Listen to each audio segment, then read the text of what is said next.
So which Space Marine chapters are looking strongest and weakest in Warhammer 40k right now? Let's talk through them and some of the reasons why I'd rank them where I would.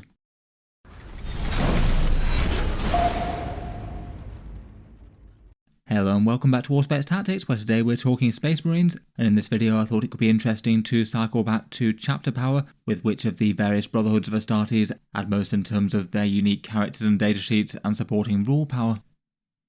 For this video I'm going to focus on the core Codex Space Marines, so basically the actual main book plus the supplement expansions to it, as opposed to things like the Grey Knights or the Agents version of Deathwatch, both of which operate really quite differently. In general though, for adding power to a Space Marine army, the chapters bring things in 3 different ways now. The named character epic heroes that they can bring, and any generic datasheets that they can bring to the fold, which usually tend to be in the remit of the more divergent chapters. So it's maybe worth noting that some of the epic heroes from the core Codex chapters also bring some extra OC army-wide for certain units in your force now. Then on top of that, the more divergent chapters get their own unique detachments, currently 2 bonus ones for the ones without codexes, and 4 at the moment for the ones that have codexes out. Those are counterbalanced against the divergent chapters just being flat superior. Now the core codex ones also have one other big draw in their +1 to wound version of Oath of Moment. If you say playing White Scars, Iron Hands or Ultramarines and things, which has been really quite a big development and actually makes them a lot more worth playing versus the other divergent ones. With all that in mind, I thought it could be interesting to talk through the Space Marine chapter's relative power, particularly as it seems to be a bit more balanced than it was before. At the start of 10th edition it did seem to be the divergent chapters just solidly better than the core codex ones. Now that's not entirely true. I would say that literally any of the chapters are playable enough now, and certainly in casual games, though as ever with Warhammer 40k there are some things that look stronger or weaker, and perhaps notably some things that are really quite overshadowed versus just taking other options, though that often tends to be the case with Space Marines. Let's go through them though. I've ranked them into 3 tiers of rough power, and we'll go from ones I'd consider a bit weaker to ones I'd consider stronger.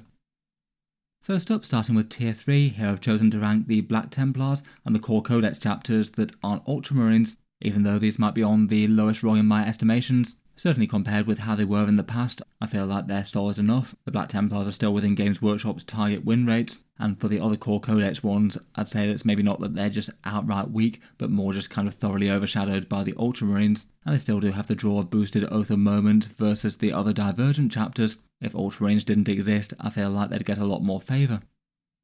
Starting out with the Black Templars though, their win rates at tournaments are around about 46%. They've won or gone 5-0 undefeated at a couple of big grand tournaments since the last balance update, and are a somewhat lesser played army throughout Warhammer 40k, 21st out of the 27 factions. That puts them 3rd most out of the divergent chapters. In general, those stats put them towards the lower end of Warhammer 40k in the power spectrum, but at win rates 46%, that's really not so far behind 50. They're well capable of holding their own, and particularly so in the hands of a great player. For their options, it tends to be Righteous Crusaders that are used in competitive play currently. That detachment can give them a 6+ feel no pain army-wide, or swap it out for one of the 2 damage buffs, plus some really nasty melee supporting tricks. Things like preventing fallbacks or getting an extra pip of AP are both quite big in the right opportunity. 10 Houses Bones can give you a big tanky unit of 5+ feel no pain on something sturdy like Assault Terminators or a big Crusader squad, and they've got a nice melee damage enhancement too. For their datasheets, a lot of them were really quite strong at one point in Warhammer 40k, though I feel like with successive Games Workshop nerfs, most of them are a bit more take or leave now, though all pretty playable.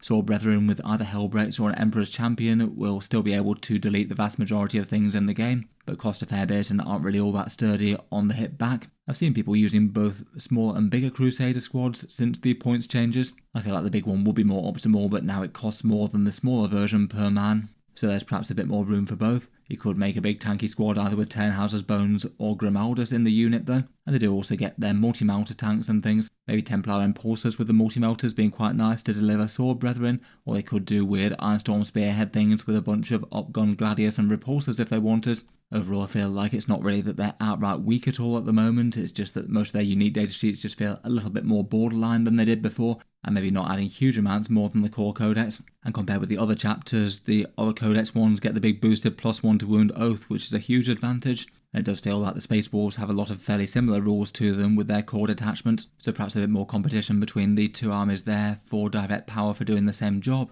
Still though, even if they're one of the weaker chapters, they're really not that bad in game, which is good to see.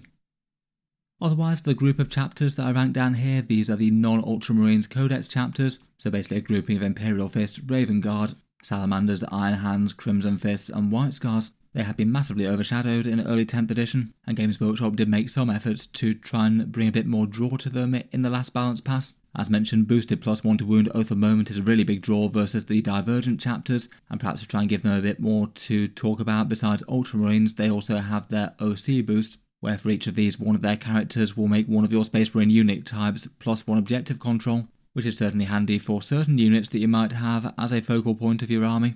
Tournament stats for these guys aren't the most obvious, as people more often tend to record by detachment as opposed to by chapter. Just taking a look through 20 of the top placing Space Marine army lists though that did well at grand tournaments. From the ones I saw, it looked like 16 of those were playing Ultramarines, 2 didn't take any chapter specific units, and then the other 2 took Raven Guard with Kavan Shrike, so maybe a bit of an endorsement for them. It does basically show though that if you're playing Space Marines, then it looks like Ultramarines really do seem to be seen as the way to go, and of course their characters offer loads of stuff. In any case though, just for Space Marines in general, Gladius, Ironstorm and Vanguard are all being the main competitive detachments right now, all of which with some good tournament success, though a lot of them are used by Ultramarines. Firestorm still seems to get played quite a bit, though it's broadly doing worse than the rest, and there's still a fair bit of experimentation with a bunch of the rest of them. Space Marine lists have done well with Stormlance, Anvil and Librarius in at least fairly recent times, but in general they tend to be the exception rather than the norm for the core codex. It still feels like these guys are maybe in a slightly weird place balance-wise, as you sort of don't really get any specific chapter rules for them unless you include their named heroes,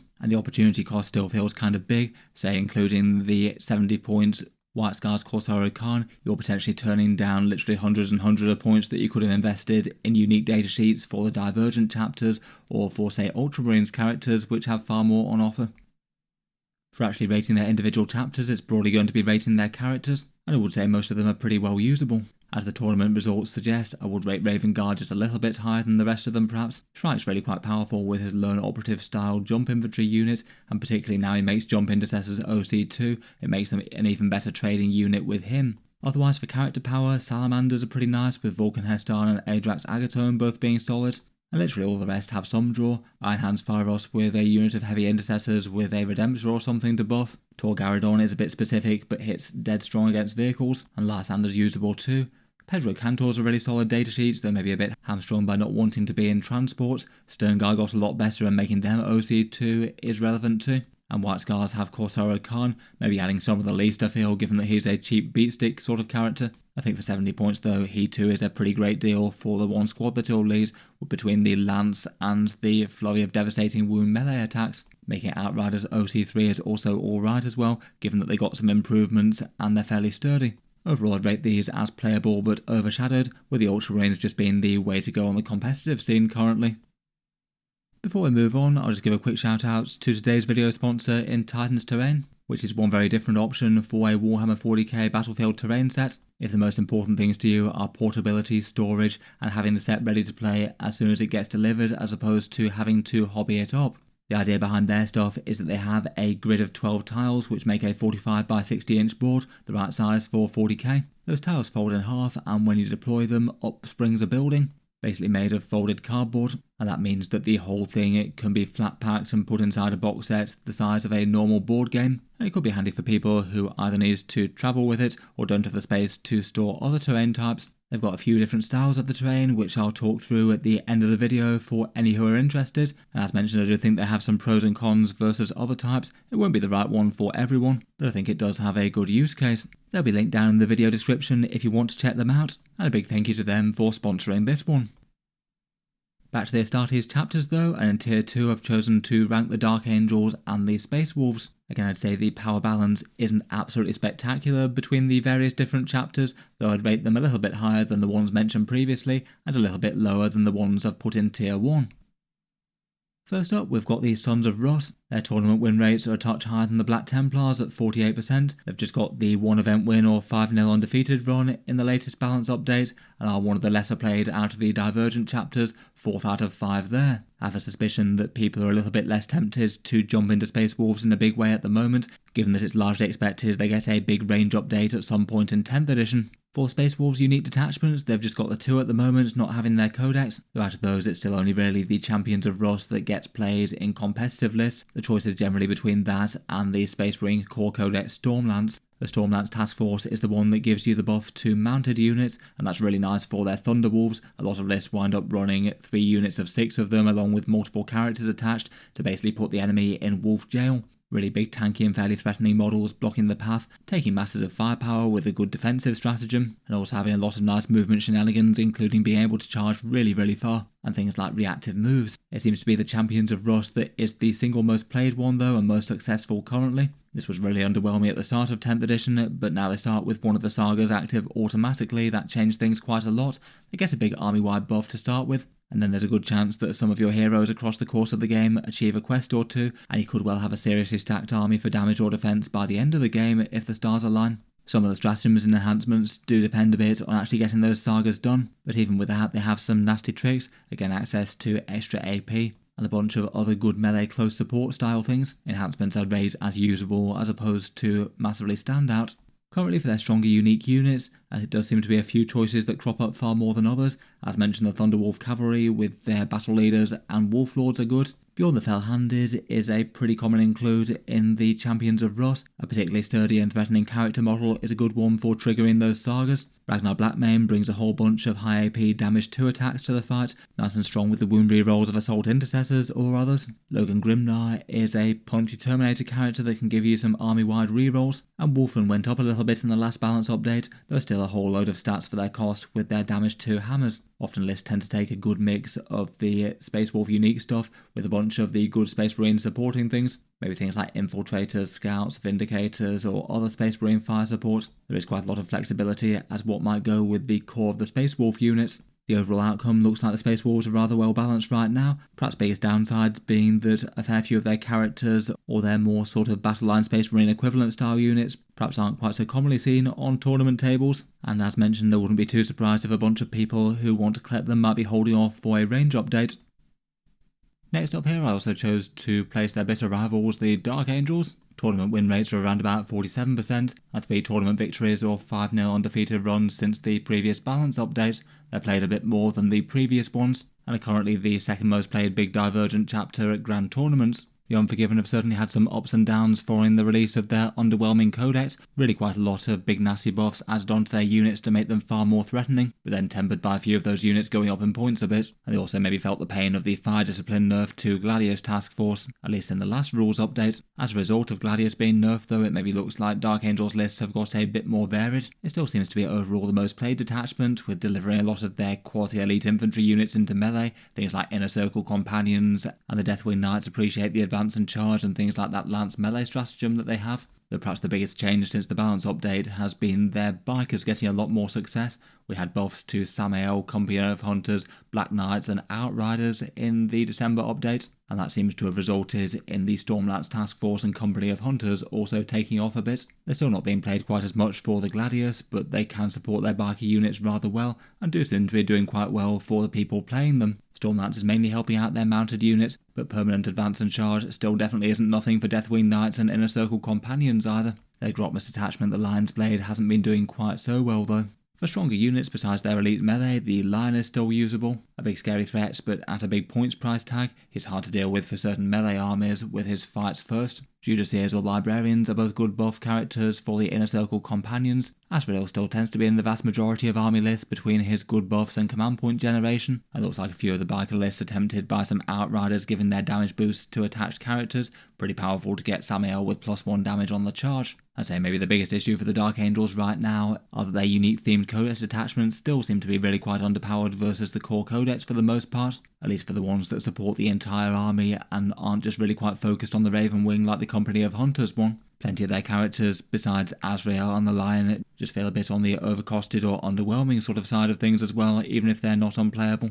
Overall, seems like they're doing it sort of mid-tier to sort of lower mid-tier within Warhammer 40k in general, and definitely needing a lot more reliance on Raven Wing than just Deathwing things compared with before. Finally, we've got the armies and chapters that I've ranked in Tier 1, the Deathwatch, Blood Angels and Ultramarines, and I think if I had to pick one winner out of these, it would be the Boys in Blue, the Ultramarines themselves. Starting out with the Sons of Sanguinius though, they seem to have been doing very well post the December updates. Tournament win rates that are nosing above average with a win rate of around 51% or so, no less than 8 big event wins or 5-0 undefeated runs, which is a lot more than anything that we've talked about so far, and are disproportionate to the amount of people playing them, even if they are the most played Divergent chapter, compared with the other 4. It still seems 4 detachments being played, the vast majority are playing Liberator Assault Group, so around about 85% of Blood Angels players there, though it does seem that their Grotmus detachment, the Angelic Inheritors, is a viable one as well. One placed 3rd at LVO, and it looks like another one won a grand tournament recently. It looks like the big character combos with some fun stratagems and some nice reroll damage is enough to make those sort of lists a thing. Liberator Assault Group is just a really powerful detachment though. You get +2 strength on the charge and +1 attack, so it makes virtually any Space Marine melee units really quite scary. You could have strength 6 scouts with a whole bunch of AP 1 attacks, or the same for jump intercessors, and it's certainly very nasty for anything that hits harder than that with AP 2 and damage 2 power weapons.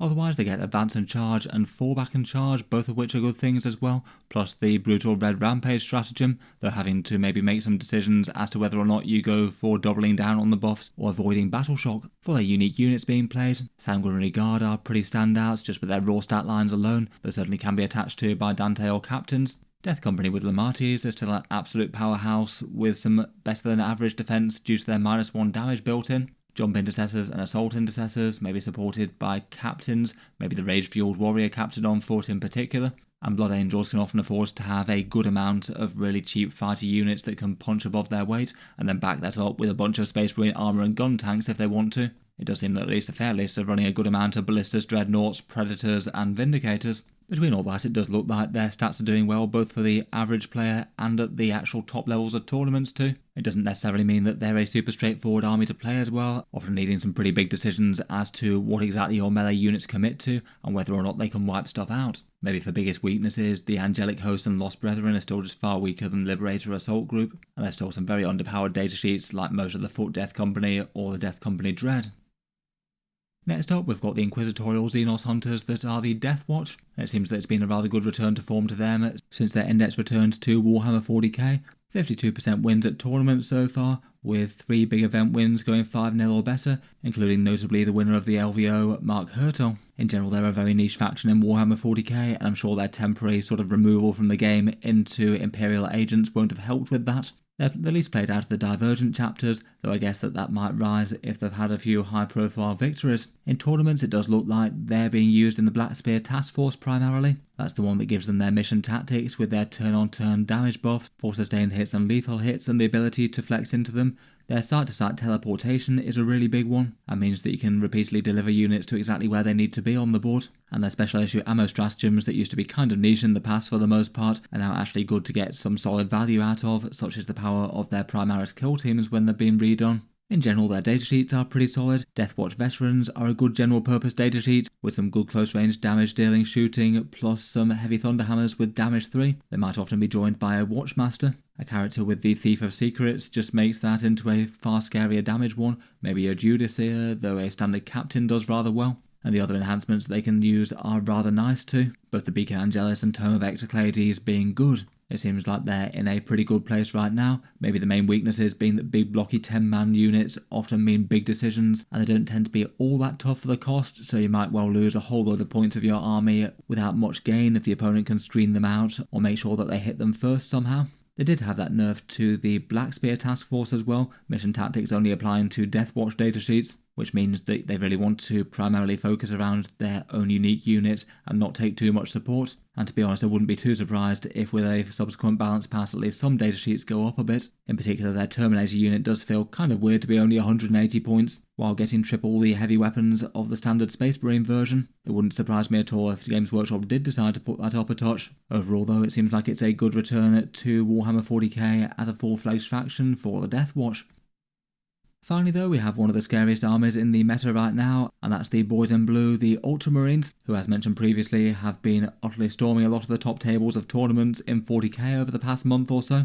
the average faction win rate only being 50%, but this hides the fact that Ultramarines will be a fair bit better than that, and the rest of the chapters a fair bit worse, and the event wins of the Space Marines speak for themselves. They've had no less than 19 big 5-0 undefeated runs or tournament victories since the balance update, and that's around double the amount of any other faction in the game, and while they are played the most, they're certainly not played double as much as a bunch of the other top armies. The Ultramarines certainly look like they're really overperforming on the top tables, and certainly a force to be reckoned with right now. As with the standard Space Marines when I talked about them earlier, the Gladius, Ironstorm and Vanguard are all seeing the most play for them, and Firestorm also being a popular one. Out of those, Ironstorm with its rerolls and damage buffs for all the efficient Space Marine armour seems to be the best way to put that on the table, and usually taking Rebute Guilliman for discounted free stratagems, plus double focusing the Oath of Moments to make all of those guns just hit extra hard. Ultramarines Vanguard has been a staple thing since the Codex came out, usually with Calgar and Ventress tag teamed, and that really doesn't seem to have changed. Uriel Ventress can allow some deep strike on some Devastator Centurions, so they can be warping around the table, returning to reserve, and then absolutely dunking on something with a bunch of las cannons and missile fire.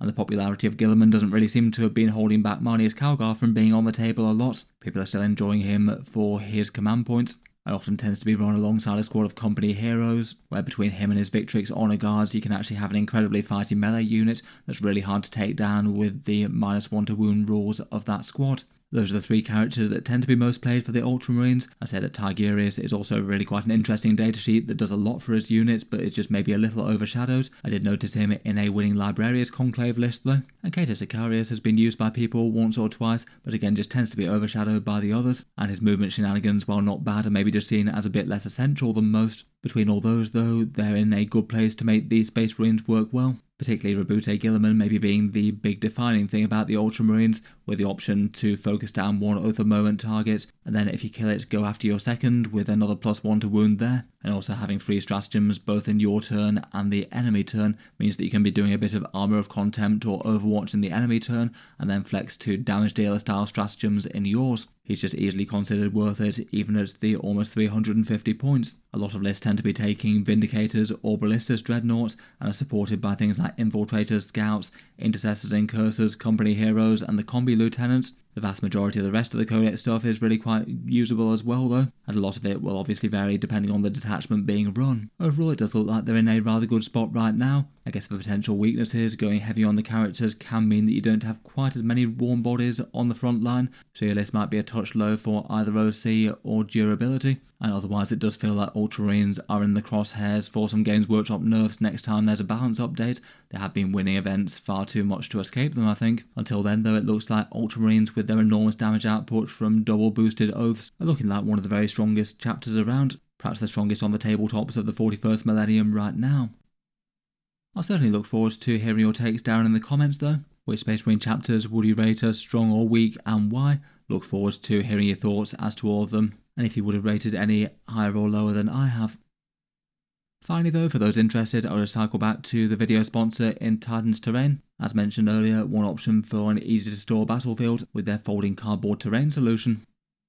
As mentioned, I feel like this one has a good bunch of pros and cons compared with most. Perhaps the biggest advantages being that it's just really easy to store and transport due to its folding system. Most terrain sets can't fit in a board game sized box. It's ready to go straight away, so it doesn't need any painting or assembly if you need to have your hobby work saved for the armies. And as with just about any third party terrain, it's far cheaper than Games Workshop, at least somewhat comparable to MDF and other offerings, and does do an entire standard 40k sized board. For the downsides of it, it's a bit less sturdy and hard wearing than plastic or MDF, given that it's cardboard and designed to fold flat. It does need a little bit of looking after. The grid layout means that there's less flexibility than some terrain sets out there. You can still get some options by rotating tiles, and say adding just a little bit of extra terrain to break up some firing lanes wouldn't be the worst idea. It certainly doesn't make tournament approved layouts, and bear in mind that you might struggle to put miniatures on the top floor of buildings as well. They're not super sturdy due to folding. General anecdotes for people who have actually used it though seem to be happy enough for playing 40k on it at a casual level.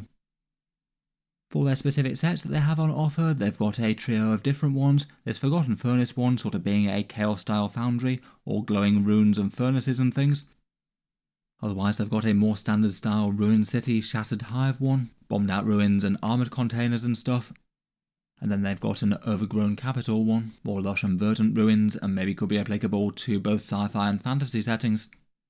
Each of those also has an option for a big centerpiece kit as well as an expansion. Push 2 tiles together and it makes a big building, a cathedral type thing for 2 of them, or a big infernal spire for the foundry one.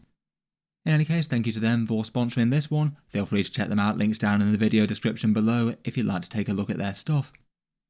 I'll leave the video there for now though. Feel free to subscribe to Auspex Tactics if you'd like to see more like this. I'll certainly keep the regular 40k videos coming, with new ones out just about every day. If you'd like to support the channel, I do have a Patreon page, links down in the video description. That's the main thing that keeps the videos coming. You can also support the channel via 40k purchases through the affiliate discount links in the stores below if you'd like, and if you're buying something anyway, of course. In any case though, a massive thank you for listening, and I'll hope to see you guys next time.